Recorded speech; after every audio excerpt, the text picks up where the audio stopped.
Our next speaker will be Joe Josephson. Joe was born in Big Timber, Montana, where after high school he held summer jobs at the early Stillwater mine and with the Forest Service during the '88 fires, before graduating with a BPE with an emphasis in outdoor leadership from the University of Calgary in 1990.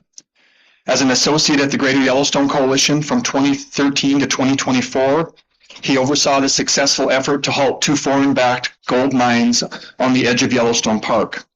Joe has facilitated other collaborative efforts, including land and water conservation, fund land exchanges, improving wildlife migrations in Paradise Valley, and resolving wilderness study area and travel planning conflicts.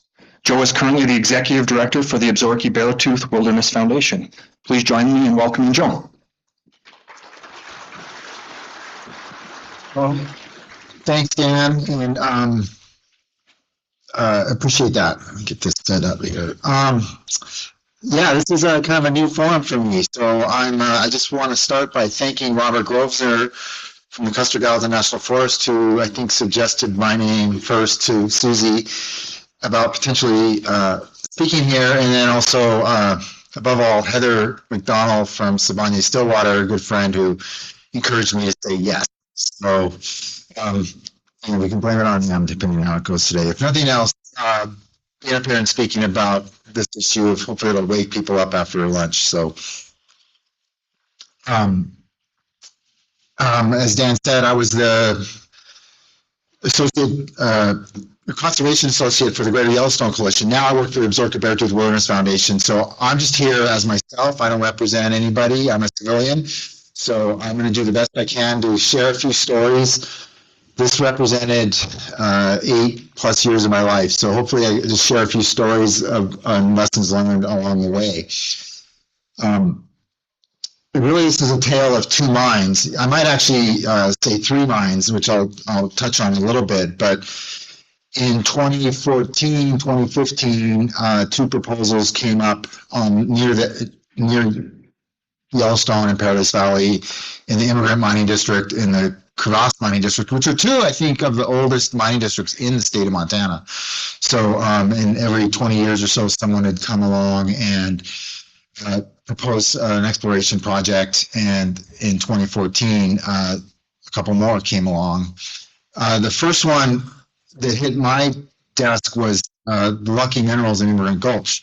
I'll never forget the day on June 2nd, 2015, when the scoping notice first came across my desk. And again, like, the last time this happened, everyone was there's just 2 guys in a backhoe up there. This time it was Lucky Minerals out of Canada, with a proposal in front of the Forest Service. We quickly learned that they also had a proposal in front of the DEQ as well for the private lands, and had staked about a 2,500 acre footprint, which is in the map from their 40.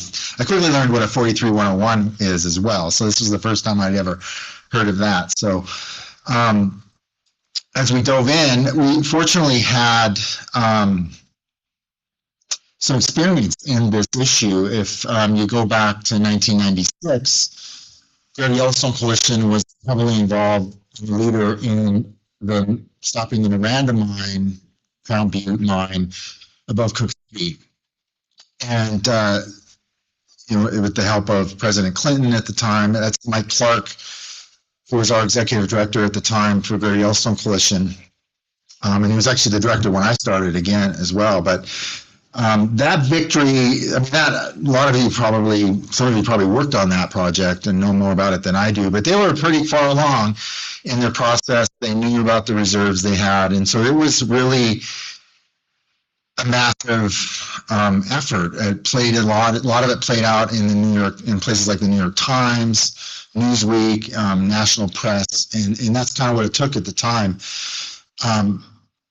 But they learned a lot of lessons, and it was often compared to be this David versus Goliath. That was like the classic analogy that people would use.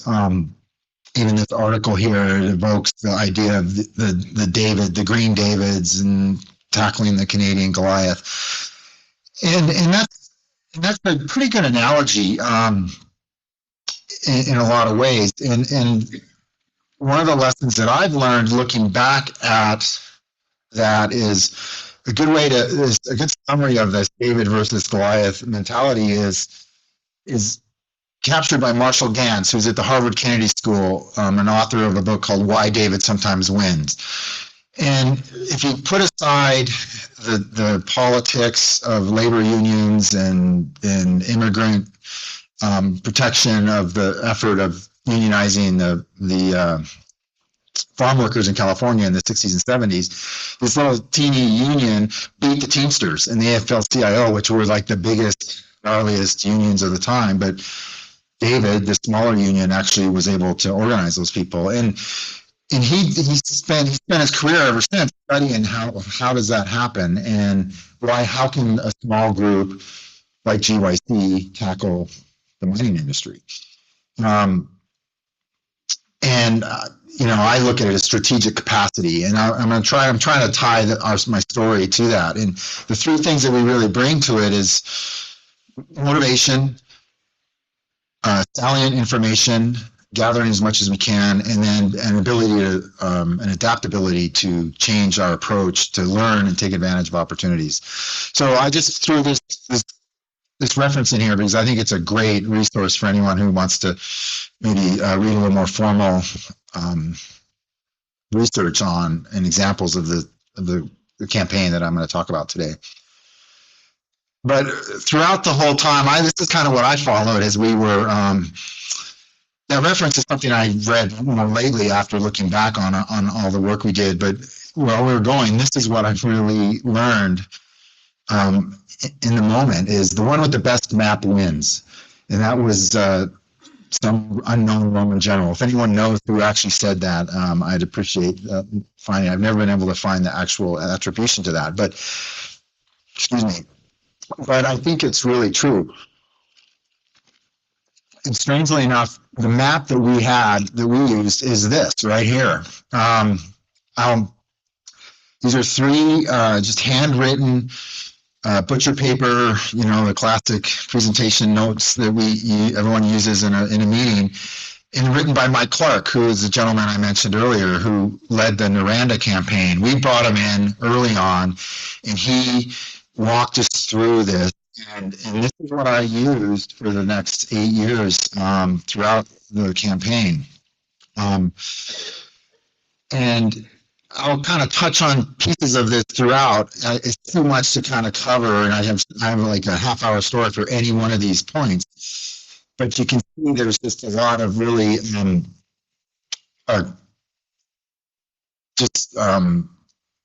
across the board. It covers the entire gamut of everything that you might be facing, including the 1872 mining law. Mr. Burnside talked about that. We learned early on that I got calls like every week saying, you need to change that 1872 mining law. You need to do this. And this is a good example. And I was like, you may be right, but that's not what we're doing here. It was because we all know the politics of that and the challenges of that. And so we really focused on this first goal here, is remove the ore body from the marketplace, because that's ultimately the only way a group like us is going to be able to stop a mine on the edge of Yellowstone. And there's two ways to do that. One is you mine it, and two, which was unacceptable to us, or two, you get a mineral straw. And being next to Yellowstone is kind of the key to this story. Like in my whole time of working at GYC, Dan mentioned a few of the other things that I've worked on. I would go into public meetings and collaboratives, and I would say I work for the Greater Yellowstone Coalition, and my job is to protect Yellowstone and the ecosystem for future generations. That's in a nutshell. But I would say also, it's not to keep every tree from getting cut. It's not to keep every wolf from getting shot. It's not to keep every mineral from getting mined. And I resist, growing up in Big Timber, as like anyone, I resist this whole NIMBY thing of not in our backyard. But that's, look, just ask the Missourians, about that. But Yellowstone is different. Yellowstone is the single greatest name in conservation, and maybe the one that's recognized worldwide. And so not all mines are created equal. I've written plenty of comment letters in support of our friends at Siboney Stillwater in my career, and So not all mines are created equal, and not all places are equal to be mined. So when it comes to Yellowstone, we really came out with the full court press, with both guns ablazing, to stop this sort of Goliath-sized effort that we might have. And in that little period after July 2nd, 2015, when I got that scoping notice from the Forest Service, we started digging into the project and looking at all aspects. And so coming back to my roadmap, I started, I just highlighted a few of the things that we took at certain times, and defining the threat, all these things, getting the media involved. We had, but to cut a long story short, in that few weeks, we actually had a meeting on June, the last day of June, and in Immigrant, and we had about 80 people, locals, show up. And the day before, the DEQ was up in Immigrant Gulch going through their final checklist EA. Some of you in the room probably were involved in that, and they were going to sign that permit the 2 days later when they got home. Actually, it was the same day they were in Immigrant Gulch that we had the meeting, and they were going to sign that permit the next day. But we had actually sent a letter previously through the governor, saying that not only is this permit in front of DEQ, but the Forest Service has another permit. There was this larger exploration project in mind that is being parsed out between these two agencies, and it's not clear to me they necessarily knew exactly what was going on. And we said, you might want to slow this down. And we really literally stopped that permit from being signed by one day. And I think if they'd signed it, they would have carried forth. And from our perspective, these were small, and yours too, they were small projects, but ultimately there was one plan in mind, and it's to create a mine. You don't explore without an idea of where you'd like to go, ultimately. And really, it's too much at risk for this area on Paradise Valley and for the locals. And so people really rallied. And unlike the campaign before for Noranda, when Mike Clark and people like that were out in front talking to the New York Times, the locals are the ones who really were the voice of it. And the thing that really, I think, really helped us from the beginning is we captured the economic message, is that in Paradise Valley, the northern entrance to Yellowstone National Park, and the types of economy and the types of jobs and the growth of it. Oh, I just forwarded that.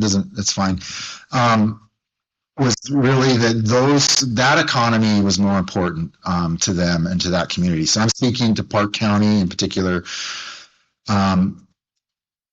in this campaign in particular. So the locals were really the voice. This is Brian Wells, who at the time, today he'd tell me that Rush Limbaugh is too liberal for him. But Brian came to that first meeting in Immigrant. That's where I met him, and we become close friends. And he actually went to Washington, D.C. with us a couple of times to lobby against these mines. And this effort to protect this amazing place in Paradise Valley on the border of Yellowstone. And now Brian's actually a county commissioner in Park County. So he barely graduated high school, but now he's one of the leaders in that community in planning and in government. So having them, having the locals really speak, and we really just made it brought that strategy with us to help guide them. But really, it was up to them. I mean, the business coalition that was formed, that was just something that the owner of Chico at the time brought forward and says, I'm doing this. And he ended up committing a significant amount of his resources, even after just purchasing Chico Hot Springs, and he was leveraged to the max. He spent years putting together this Yellowstone Gateway Business Coalition, which ended up with having over 400 business leaders as part of it. So that was a really important part of our message. And what had happened is that Senator Tester and at the time Representative Zinke heard those messages. And as we kept the pressure on different parts of our campaign here, we were really researching what are our options, what are all the tools, the full court press with both guns ablazing, what can we do to affect this, what's going on here. So, the political process, any number of things. And then this really kind of outlines sort of the multi-pronged attack we were doing.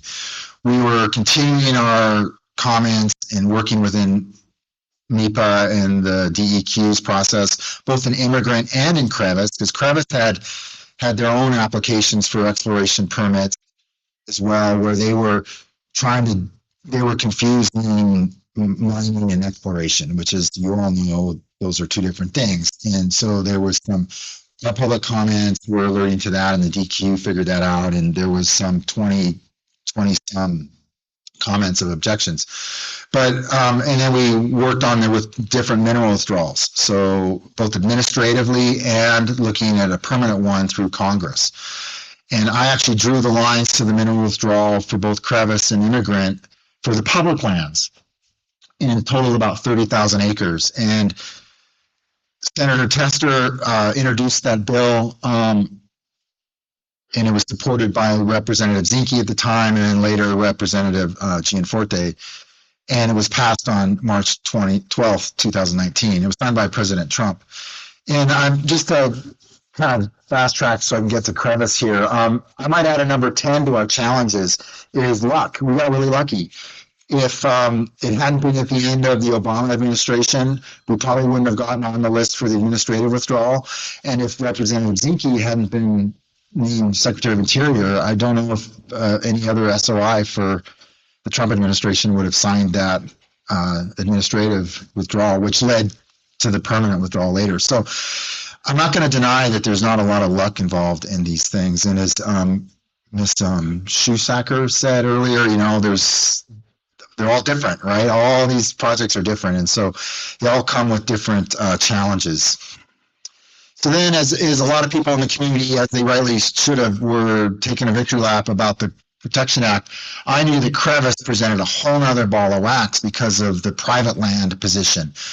Dr. Michael Warner was a COO of TDX and Jardine for years, which ironically during the Noranda fight, GYC looked at Jardine as a model, as a good mine, a mine that can be done responsibly near Yellowstone. Anyway, Michael Warner had taken the data that he had gathered there and created a pretty significant land position and was going to mine up on Crevice Mountain, which is one of the most complicated collections of road access, split mineral estates, divided private property rights, you name it, it's a mess. And so I spent a couple of years trying to unpack that and figure out, what to do about this. You can see that yellow line, that's the boundary of Yellowstone National Park, and you can see where he was planning on having his operation. And TDX was originally in the 90s was going to, or the 80s even, was going to drill in from Jardine and mine it from underneath, because they knew that they wouldn't get away with a mine on the top overlooking Yellowstone on the top of a mountain. And Kinross, when they inherited TDX, said the same thing. Damon McCarnes came to me and said, "Do you want to buy Jardine?" And we couldn't do it, but this gentleman on the right here did, purchased it, but they were very much against having another mining operation up above them. So I kept going. I kept looking at all the different, using our roadmap to try to find ways to get in there and deal with the unique situation of private land and the private property rights that go with that. Because I know, growing up in Montana, I know as well as anyone how important those property rights are. So one of the key elements in that roadmap was defend the present. If you look at this is kind of looking southwest, and everything above that yellow line is the park boundary, and that's Gardner down there in, and you can see the wilderness boundary in the yellow, on the orange, and sort of the private property and roads. And this is what Michael Warner was proposing. This is the land position that he had put together. So it was significant. He was in there before the withdrawal. He had his claim staked, and his extralateral rights that Mr. Burnside talked about, as you all know, in theory, extend into Yellowstone. And so, and he had mill sites closer to Jardine. He did a really good job of putting that together. And I have to tell a story here. After years of trying to figure out a way of slowing this down or stopping this, we were in a county commission meeting on September 10th, 2019, I believe, 2020. And the county was voting on opening up this county road that was going to go to the park boundary. The first new road to the park county since 1916. Michael Warner was there. Milt Tostopoulos was representing him. Rest in peace, Milt. Michael Warner's like, this wrong. After they voted, we were trying to stop him, and Mike goes, "You just want me to die." And I go, "No, I don't. Mike, what are you talking about?" And he goes, "Well, you don't know me from Adam, but I'm a really good mine engineer." And I said, "Well, you don't know me from Adam. I play shortstop for the Yankees. What's your point?" And he just says, "Well, if I get hit by a bus tomorrow, someone's going to mine this with my plan unless you buy me out." And before he even finished it, I said, "What's your number?" And of course, Milt wakes up. He was half asleep. Milt, remember Milt. Anyway, and this other attorney starts waving a spreadsheet around going, 115 million on the timeout. That's a rhetorical question, but it's a serious one. And we spent the next 13 months negotiating a $6.25 million buyout, which is roughly what he had into it. We consulted with John Leshy, who was mentioned earlier today as well. So we really did our due diligence, spent our time doing that due diligence and giving him the way out. But we literally had stopped that mine. That was a 1-hour meeting where all that went down. And if he'd opened that road, it would have been, gone to the mattresses on that one. So we gave him that way out. And that's really important for both sides, for both the mining side and the advocacy side. So, using those points that Marshall Gans, summarizing all of that into those 3 points that Marshall Gans looked at.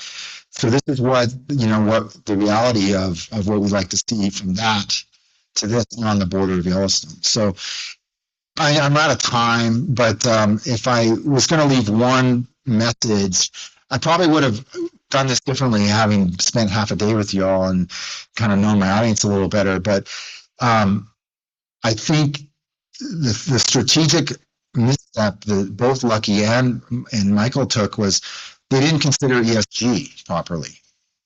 And that's what opened the window for every one of the things that we did, is they just either chose to ignore it.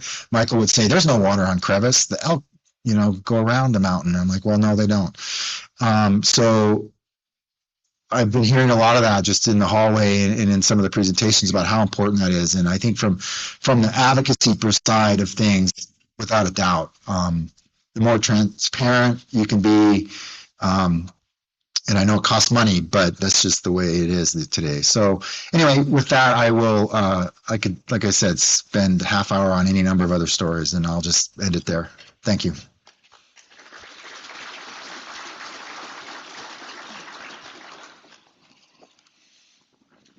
Where are you now on the 6.25 billion acquisition price? Greater Yellowstone Coalition spent 2 years raising the money, and it closed. And I spent, all the closing documents, but they closed on October 1st of last year. And so all the mineral rights, all the data, everything, all the proprietary information and property rights that Michael Warner happened to own were purchased by Greater Yellowstone Coalition.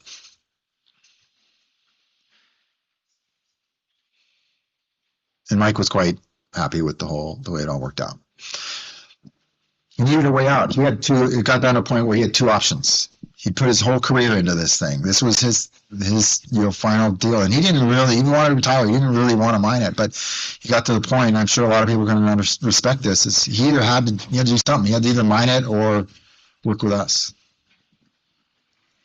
Yeah, I appreciate your comments and being here today, but I spent a lot of time on the Crown View project and come at it from a different perspective than you share.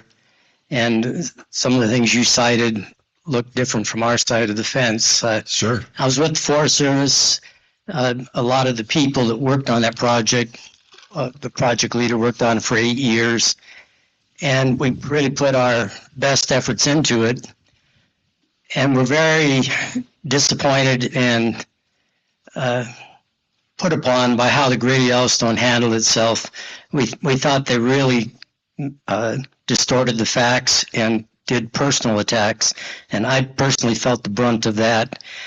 Also, I think the main reason they won is they totally had the news media on the side right from the get-go. The New York Times editorialized 6 times by my count, and they never once contacted the agencies, the Forest Service, the state agencies, or even the company.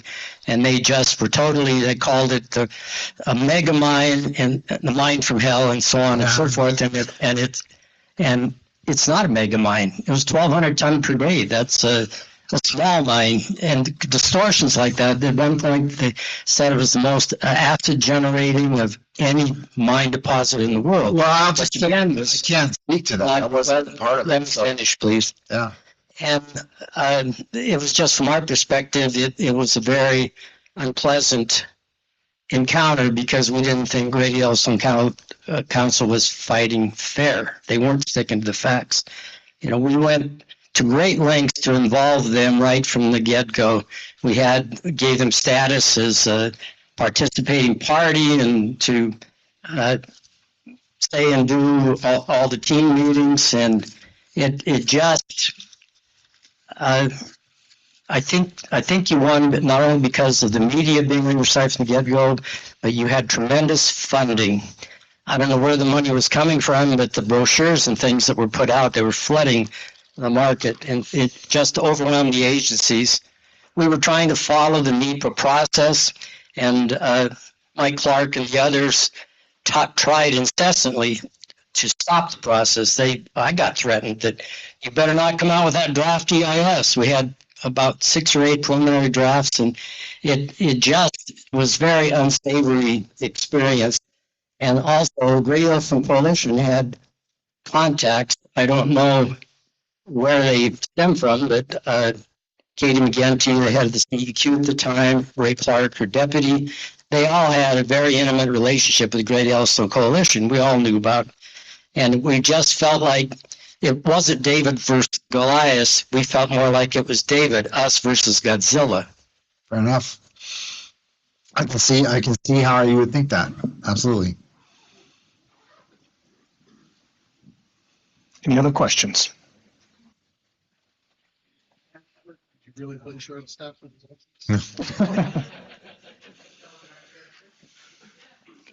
One last question here.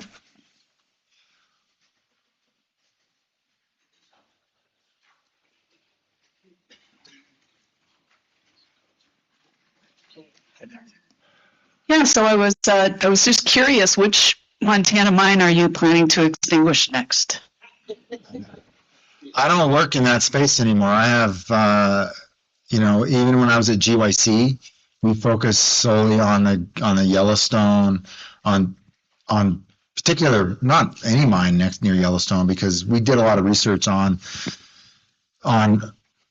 Jim Kuipers in particular, and Dave Chambers, and another gentleman, Stephen Kohler, helped us with understanding what deposits are on the edge of Yellowstone and where they're, what we might consider a threat. So defining those threats. We were asked a lot to work on the Smith River stuff, but GYC at the time doesn't participate in that. It's outside our scope and our ecosystem that we work on. Me personally, I work on trail stewardship and cleanup of noxious weeds around the Absaroka Beartooth Wilderness now. So I can't answer what GYC might be working on. Thank you. Great. Thanks for your time here today, Joe. Appreciate it.